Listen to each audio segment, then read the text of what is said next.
confidence is a practice. It's not a feeling necessarily. And the reason I say it like that is because if you're not feeling confident now anyway, you're going to be trying to find a feeling that isn't there. Whereas if you practice it using what I'm going to show you today, you're more likely for it to then become a feeling long term. But you still have to use it as a structure of practice. Now, I find a lot of advice that's given online is really good advice, but it pushes you past your comfort zone too much, where it's not really achievable. The steps aren't really that achievable. So this today is going to give you some things that you can do straight away that is within your comfort zone, that is not going to push you so far that is super nerve-wracking. This is stuff that you can do to practice, and like I said, making it a kind of habit and a kind of lifestyle in order to practice this. This is stuff I designed over years of being an anxious kid, an anxious teenager, and sometimes early adult as well, and not a very confident person either. And now I can confidently say, ironically, that by using this stuff, I am now super confident when it comes to situations where I need to be and situations where I am out of my comfort zone a little bit. But that's because of the practice of this. So we're going to go into that today. Now, it is worth saying as well that although this stuff is designed to help you come out of your comfort zone within your comfort zone, you still need to push yourself in some capacity, and you have to accept that, and you have to be really truthful with yourself and really say to yourself, I am going to try and change now. The steps are going to be as easy as possible, but I still need to challenge myself. It's the same with fat loss. It's the same with how I approach fat loss as well. You know, I can't just go up to somebody and just touch them and then they lose loads of body fat. You know, the process is as simple as it can be. And I've removed as many of the barriers as possible that everybody says stops them from losing body fat. But you still need to, you still need to put the effort in. So that's kind of just a really important thing to say. Now, earlier I said confidence is a practice, and this is my opinion on it. Confidence is a practice, it's not a feeling. It's a little bit similar to motivation, where we're not always motivated. Some days we wake up really motivated, some days we're not. So we can't rely on motivation to keep us driving forward. Confidence is the same. There's days where we wake up and we can take the world on, and there's days where we just want to stay in bed all day because we're not very confident to leave the house. Now, practicing the confidence thing and doing what I call a character mentality, which is something I spoke about in a previous video, so I won't overly delve into it today, but practicing it can really help switch your brain to a different mentality. Now, an example of this is on my early days of being in the fitness industry, I would do group things. So I would go into rooms full of people, I would go to schools, and I would do all sorts of things where there'd be a massive amount of people, obviously quite a nerve-wracking thing. So you have to be confident. And obviously the first few times I did it, massive struggle, not confident at all, stuttering my words, looking down all the time, being within yourself, sometimes not actually doing the thing itself because I wasn't that confident and it would take over me. But I then quickly learned that by having the character mentality, I could practice confidence, and that would in turn help me to get into the door. So the character mentality, if you've not seen the previous video, is basically where you embody somebody who you find, somebody whose strengths motivate you and somebody who you look up to when you're in that moment. And this is something that I learned off a therapist of mine a few years back, where I had to make a list of people who I really looked up to, who motivated me, whose characteristics that I wanted to embody in that time, and I would use them during those moments. So for example, mine would be things like sports stars, like Cristiano Ronaldo, or sometimes superheroes, people who I looked up to as a kid and people who I looked up to now. And I would pretend to use those characteristics in me and also create a character in my mind.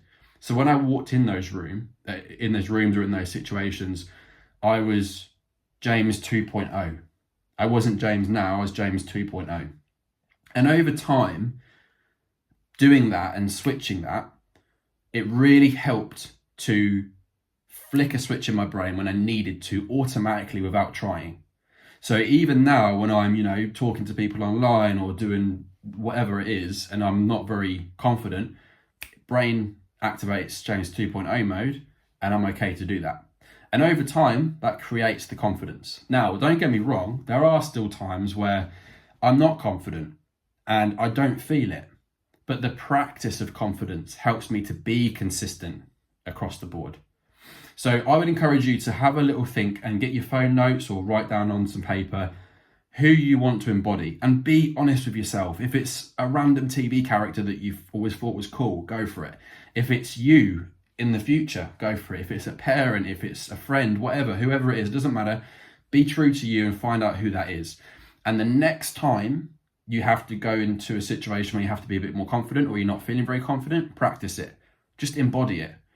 And that is exactly how you push yourself into the next phase. If you need any help with that, I can help you with that as well. That's kind of what we do in our coaching program, but that's something separate. But practicing confidence is what I want you to take from that, because it's super, super important. Another thing I learned over the years was being of service is a big confidence thing. Does not make sense when I say that, but let me explain. Being of service is such a non-selfish thing that you end up actually being in situations which old non-confident you wouldn't want to be in. And by being in those situations, you naturally will become more confident because you're used to it. When we had COVID, we were locked inside for 4 months and we weren't really around anybody. So we were kind of around ourselves. So when we then went back into public again, we were naturally anxious, whether you're a strong-minded person or not. That's only because we were not around those people. That's all. If we were around them the whole 4 months, that would have been different. So when you're trying to go into situations where you, let's say you go and do a soup kitchen for the homeless people, like a local one, you're around a lot of people. By doing an act of service that isn't for yourself, that is going to really help your confidence, because you're around other people with the character mentality as well. And you're doing things for other people, which makes you feel good, which makes your kind of, your brain say, oh, I quite enjoyed this. And you do more of the thing that you enjoy. So one simple way that you can do this within your comfort zone is by doing this in a supermarket. Now, again, a therapist told me this and it was amazing when I started to do it. And all you have to do is, when you're in the supermarket, the bare minimum is to just look someone in the eyes for a couple of seconds and then down again. Now, I always pick somebody who made me feel comfortable. So whether it was an old lady who reminded me of my grandparents, whether it was somebody who reminded me of my mum or my dad, that's simple. So I would look at that sort of person, not necessarily somebody attractive or anything like that. I would look at that sort of person and I'd give eye contact to start with, even if it was for a few seconds. And then I've actually then ticked off something in myself that it was a to-do list in that day. So I said to myself, right, my confidence thing for today, if I can look at one person in the eye for like 4 seconds, that's a massive win for me. And over time, you're building almost like Hogwarts points, like character points over time. The more you do this, the better. Then you can transition into something like a smile. So, you could smile at somebody who makes you feel comfortable. And again, you're retraining your brain to be more confident and be more social in them situations. And then over time, you could talk to somebody. I will go anywhere now and I will talk to random people. My mates might think I'm crazy.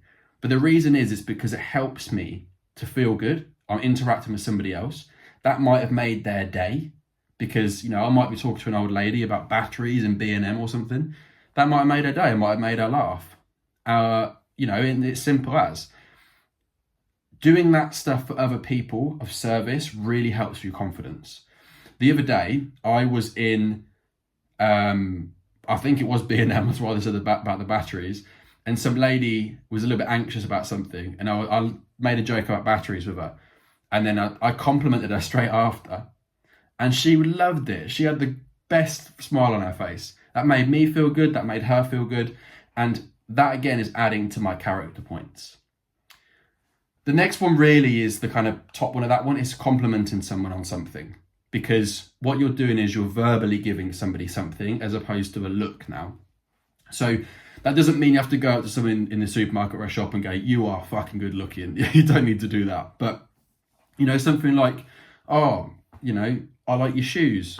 Or That's a nice handbag. I don't know, whatever it is that you want to say. Something that compliments somebody else can be really, really good because you're vocalizing it then. And that again, in turn, helps you to be more confident. So I think this stuff is super useful because it's stuff that you can use within your comfort zone.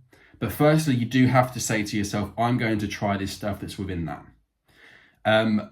A simple one, again, you can do is like text somebody a compliment, text somebody something within your realms of that for now. And some days it's going to be harder than others. Some days you're going to sit there and go, oh, I really don't want to talk to anyone today. So just smile at them then. Just look at them for the 4 seconds. Some days you really want to talk to them. Go and talk to them then. But the whole point is having this stuff in place is really going to help. The biggest thing for confidence is getting in shape. Because if you are leaner, if you feel good in your body, you feel healthy, your natural production of everything that's going on is going to be healthier anyway, and you're going to feel naturally more confident, you know? So what I would always do with everybody I work with is we make sure that we know exactly how many calories we need firstly in order to start to drop body fat. So we learn your body so that as the backbone and the core of everything, we're still losing body fat throughout the whole 90 days and plus.